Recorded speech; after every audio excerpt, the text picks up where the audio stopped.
এই দেখো, আজ দুপুরের মেনুতে ছিল আমার হাতের বানানো ফ্রায়েড রাইস। অলমোস্ট রেডি হয়ে গেছে। আর অন্যদিকে প্রিপারেশন চলছে দই চিকেনের, একেবারে ভিন্ন স্বাদের। প্রথমে মাংসের মধ্যে নুন, আদা, রসুন পেস্ট, গোলমরিচের গুঁড়ো ভালো করে মিশিয়ে 20 মিনিট মতো ম্যারিনেট করে রেখেছিলাম। সেটাকে তেলে ভেজে তুলে নিলাম, আর ওই বেঁচে যাওয়া তেলের মধ্যেই দিয়ে দিলাম এলাচ, গোলমরিচ, লঙ্কা কুচি আর পেঁয়াজ কুচি। ভালো করে যখন লাল লাল ভাজা হয়ে যাবে পেঁয়াজটা, তার মধ্যে মিশিয়ে দেব আদা রসুনের পেস্ট। ভালো করে কষিয়ে নেব। এবার একটু কাজু বাটা, টক দই দিয়ে গ্রেভিটাকে ক্রিমি বানিয়ে নেব।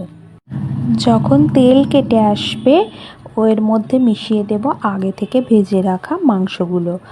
ভালো করে কষিয়ে নেব মিনিট 15-20 লো টু মিডিয়াম ফ্লেমে। তারপরেই আমাদের চিকেন প্রায় রেডি হয়ে যাবে।